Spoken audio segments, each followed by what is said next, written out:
What's going on, guys? I asked you for your hot takes, bold predictions, maybe some unpopular opinions. All right, some barbershop talk for the start the dead season of New York Jets football. Not a lot of news. So let's see what you said, and we're gonna chop it up. Now, originally I gave myself an out. I was gonna do cold take, I don't like it, hot take, I'm with you, or lukewarm take in the middle. But I cut out the safety blanket. All right, no bailout. We're just going cold or hot take.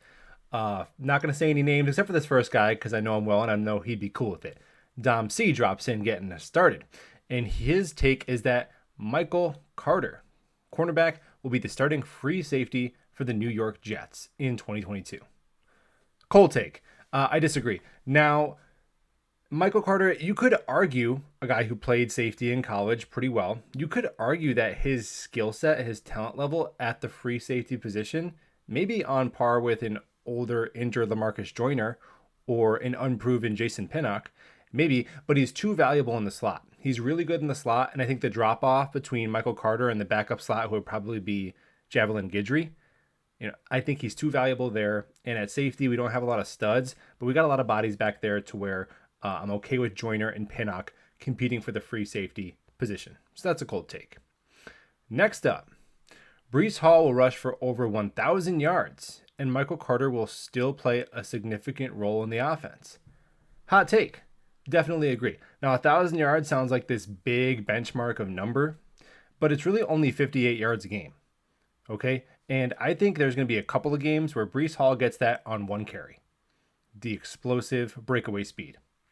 Now, Michael Carter. The reason why a lot of Jets fans had written off taking a running back within the first 3 rounds or so was because we were confident of Michael Carter being running back one.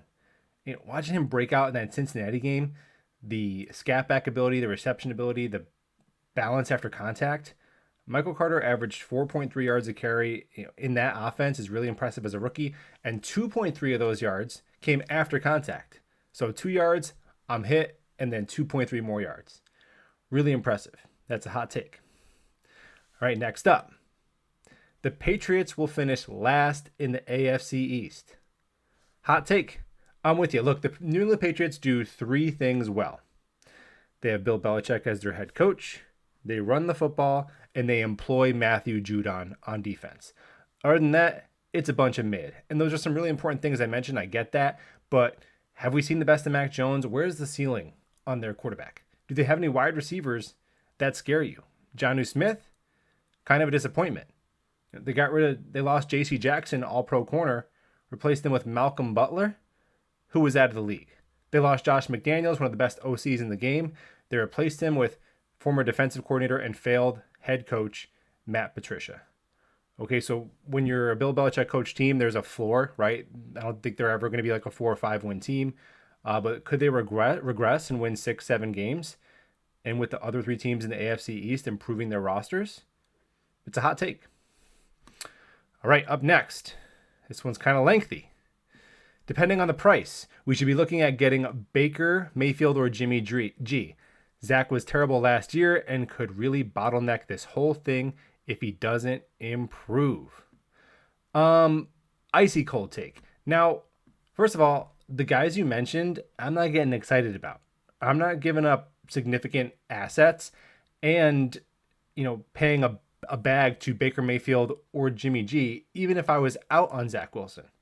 So first of all, that's an icy cold take before we even start talking about Zach. Okay, now Zach Wilson, look, there's a difference between excuses and reasons. Was I disappointed with Zach's performance last year? Yes. But there is some context that undeniably matters. Our leading snap count getters at wide receiver and tight end respectively last year were Keelan Cole and Ryan Griffin. Okay, we also had the highest percentage of drop rates by pass catchers in the NFL. Right, so even if Zach Wilson had an average set of hands in his skill position players, his completion percentage would have been approaching 60%. Right? And obviously, the offensive line being poorly coached in the beginning of the year, rookie OC, rookie head coach, it was a complete rebuild. Now, I'm going to give Zach probably 3 years no matter what. If you want to have this conversation after year 2, there might be some teeth to it, but after year 1, that's just an icy cold take. Disagree completely. All right. Next up, Garrett Wilson will have a Justin Jefferson type of rookie year. Love the optimism, but that's a cold take. Looking at Justin Jefferson's rookie year, 1,400 yards, 7 touchdowns, 16 yards per catch. Okay, so there's pretty much 3 rookie wide receivers in like recent NFL history that have broke onto the scene and just been dominant right away. Jefferson, Odell Beckham, and Jamar Chase. Only 3 guys who have done it. And if we look at, even if we plugged in a rookie Justin Jefferson onto the 2022 Jets, yeah, he'd ball out, but I still don't think he'd get that kind of production for a couple reasons. Number one, that season, Kirk Cousins threw 36 pass attempts a game. Last year, Zach Wilson, 29. Okay, so the volume. Also, after that year, that was the year right after the Vikings traded Stephon Diggs. Okay, so he was immediately the number 1 target. Garrett Wilson, he's got to compete for catches with Corey Davis, Elijah Moore, Braxton Berrios, 2 good tight ends, backs that can catch. We're also going to be a more run-heavy offense than Minnesota runs. And listen, I know people don't want to hear this, but Kirk Cousins is objectively better in terms of the volume of stats he can produce than I expect Zach Wilson to be in year 2. The year that Justin Jefferson's rookie year, Kirk Cousins completed 68% of his passes, 4,300 yards, and 35 touchdowns. I mean, if Zach Wilson does that year 2, we're doing cartwheels. That's incredible. Okay, so even if Garrett Wilson gets half this production, it was 700 yards, 4 touchdowns, we're probably feeling okay. So, like the optimism, but that's a cold take. Up next, the Jets will end up trading cornerback Bryce Hall for future picks. Cold take. I disagree. Now, I think as Jets fans, we have to get used to the idea of having good players in reserve roles. It's okay to have a good depth. Bryce Hall is going to get on the field via injury or via our defensive staff being creative to get our best defensive back some snaps. Now, even if we were to move him, I have trouble finding. I don't think we'd get equal trade value for Bryce Hall, is what I'm trying to say. Okay, because Jets fans, we know how solid Bryce Hall is, but does that resonate around the league? And the thing that really sticks with NFL players in terms of their trade value is draft pedigree. We see it all the time. Former 18th overall pick he was 6 years ago. Hasn't done anything since, but let's trade for him, let's pay him. Right? So as a 5th round pick who doesn't have the production in terms of interceptions, I find it hard to believe that we would get an equal return for Bryce Hall, and he's making no money. So it's fine to have him on a reserve role. I think he stays a Jet. It's a cold take. Up next, we are focusing on Zach Wilson too much. His development in year 2 is overrated. We could be using ground and pound. I'm okay as long as we're winning games. Brr, that is an icy cold take, my man, but thanks for dropping in. Look, I see a lot of this where we're creating this false dichotomy of like Zach's progression and then winning games. Those two are inherently linked. I'm telling you, if Zach Wilson doesn't take some significant steps forward or at least maintain that game manager style of ball we saw towards the end of the year, the Jets aren't going to win a lot of games. Okay? And if Zach Wilson is balling out, the Jets are going to win a lot of games. Okay? That's how quarterback works in the NFL. All right, now, and in terms of the future of the franchise, what's more important? Like, to me, if I had to choose, okay, given the scenario that he laid out, if I had to choose between, the Jets winning, 1 or 2 more games, using ground and pound, and maybe the defense looks great, and Hall is running all over the field, or if I had to choose between maybe the defense has some growing pains and the rookies don't start off as hot, but Zach Wilson's balling out, and we win 1 or 2 less games this year, I'm going to go with Zach Wilson looking like the guy 10 times out of 10. Okay, that is the most important thing for the future of this franchise, no doubt about it. So I disagree. Up next, the 2020 draft class isn't as bad as people think it is. Hot take. I agree, because it all really depends on Becton and Mims and how they do this year. Okay, and because right now it's, Bryce Hall was a steal. But we got some question marks with those top picks in Becton and Mims. Now, even if nobody else does much, if Becton comes back and is a dominant force at tackle, that covers a lot of warts in the rest of that draft. It really does. So that draft class to me still has a grade of incomplete. Talking about Becton, here comes the next take. Mekhi Becton will be an all-pro tackle. Hot take. Maybe not a perennial all-pro, but I think he will be named to one all-pro team in his career. I think that's a hot take. His ceiling is as high as anyone on the team. All right, and if we were to plot Mekhi Becton, the prospect, into this last year's draft, he's probably the first tackle off the board. All right, came out graded higher than Ekwonu and Evan Neal, and I think that Mekhi Becton, I don't think he'll ever be an elite pass blocking left tackle, right? Like some of the like a Trent Williams level pass protector on the blind side. I don't think he'll ever be that, but I think he can become one of the best, if not the best, run blocking and screen blocking tackles in the NFL, which is why I like him at right tackle. That's a hot take. Up next, the New York Jets are better off not trading for wide receiver Tyreek Hill. Hot take. I know it's revisionist history, and I know I have receipts on this channel where I was super excited about the possibility of landing Tyreek Hill. I'm not looking forward to facing him twice a year. As much trash as we want to talk about Tua and his noodle arm, Tyreek Hill is going to be a problem. Trying to guard him 2 times a season the next few years. But man, it's not so much the money, because the money is, there's some price shock there. The 4-year deal, $30 million a year, almost fully guaranteed. We mentioned Kirk Cousins. Remember when the Jets were linked to Kirk Cousins like 3 or 4 years ago? That was the proposed contract we were talking about to get what we were assuming was our franchise quarterback, possibly. And just 4 years later, he's getting quarterback money? Man. But if Tyreek Hill was a free agent, yeah, I'd shell it out for him, the $30 million. He's just that good. But to gut the middle of our draft, to give up 4 or 5 picks, and then give a guy whose game is based on speed a fully guaranteed contract, $30 million a year until his age 32 season. Ouch. I would rather keep the money, the picks, and have Garrett Wilson on a rookie deal. I really would. And if we look at the league in general, there were a lot of GMs who were sending the message that they believe we're in a wide receiver bubble that might burst. That these crazy wide receiver contracts, the Dolphins fans, they're Tyreek high. They might be Tyreek hungover when it comes time to pay the piper on that contract. Because who were sellers? Let's look at the sellers in the wide receiver market. Teams who are saying we're not going to pay our wide receiver and traded him. All right, the Kansas City Chiefs, the Packers, although that one is kind of complicated. The Titans moved on from their wide receiver. The Baltimore Ravens, okay, winning organizations. Now, who were buyers in this market? The Dolphins, the Eagles, the Cardinals, the Raiders, and then the Jaguars paying Christian Kirk a gazillion dollars. All right, so looking at those franchises on either side of it, I'd like to be on the side of the sellers, okay, holding off on these big contracts, get the rookie in on a cheap deal. That's a hot take. I think we're better off without the Tyreek Hill move. I really do. Next up, defensive coordinator Coach Ulbrich will be fired mid-season.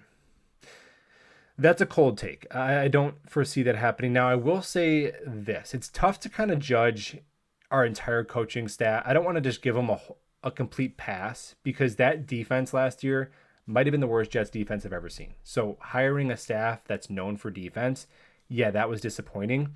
It's just so hard to judge when we had an expansion level talent on defense last year. It was pretty rough.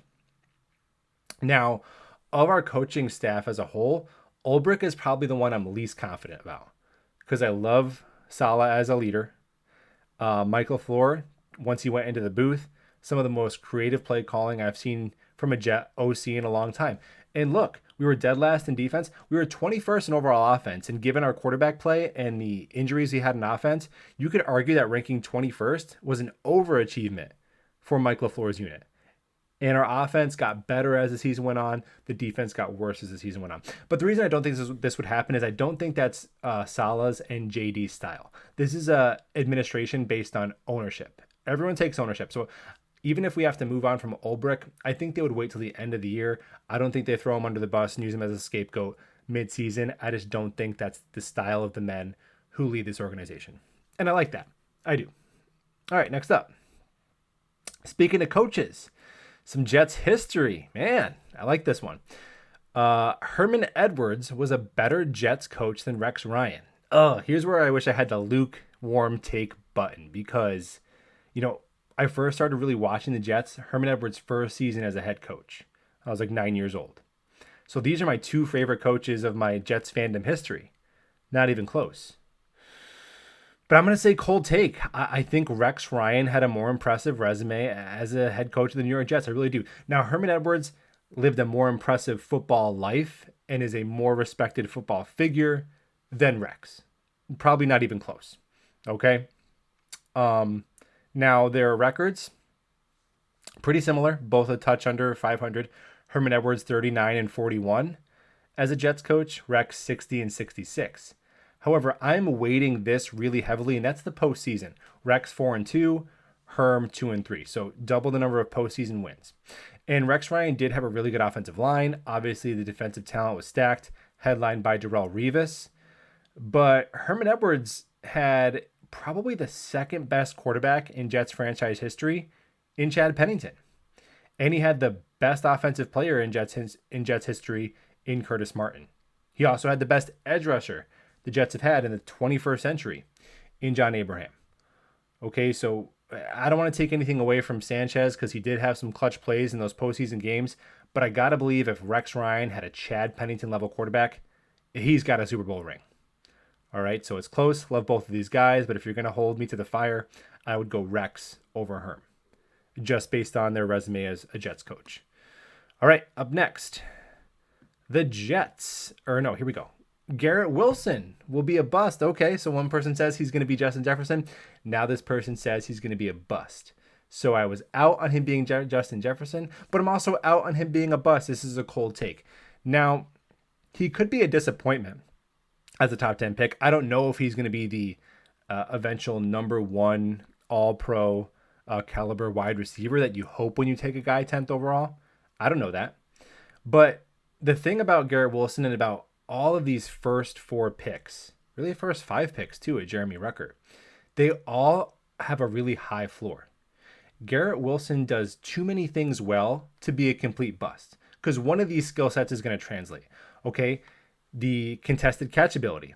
All right, maybe in the NFL it's different. Maybe he can't moss people at 6 foot in the NFL. Okay, he's a really good route runner.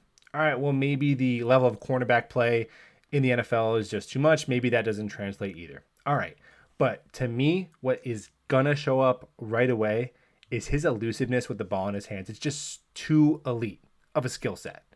So if nothing else, he's going to be a guy where you can get the ball to him in space and he's going to make plays. So even if he's not prototypical wide receiver one, he's going to be a playmaker at the NFL level. That's a cold take on him being a bust. And last but not least, the New York Jets will win 9 games and be in contention for a playoff spot. Hot take. I agree. Look, and I've said this a bunch of times, the stacked AFC, the tough schedule. Listen, the only thing that matters is look at this Jets roster. Is it a playoff roster? And the biggest question mark is Zach Wilson. So if Zach Wilson can play average to slightly above average quarterback, that's where we'll be. All right. And if you tell me we're projecting too much, well, whatever. We projected failure for the better part of a decade. The majority of the last 10 years, we looked at our team around this time and we said we're going to suck next year. And we were right. So now looking at our team, we think we're going to be good. Why can't we do that? If we can project failure, why can't we project success? And you may list, somebody commented to me when I said the Jets can make the playoffs. Here are the 11 teams better than the Jets in the AFC. That's bogus. It doesn't matter. At the end of the day, it takes 9 or 10 wins to get in. You have an extra seed now. So the only thing that matters is you look at your team. Can we win that many games? All right, because everything else, this team has an injury. This team, there's a bust. All right, and it all shakes out in a bunch of different directions. And the only barometer is, can you win that many games?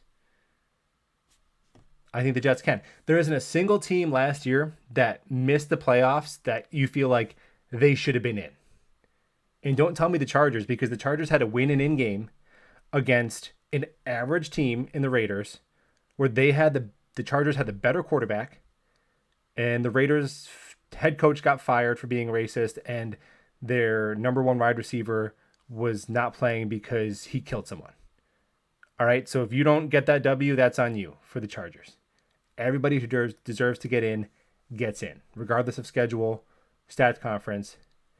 If you're a legitimate playoff team, you're in the playoffs. And if Zach Wilson takes a second-year leap, lives up to his talent and draft pedigree, Jets are in. That's it for me. Thank you for watching. All gas, no break.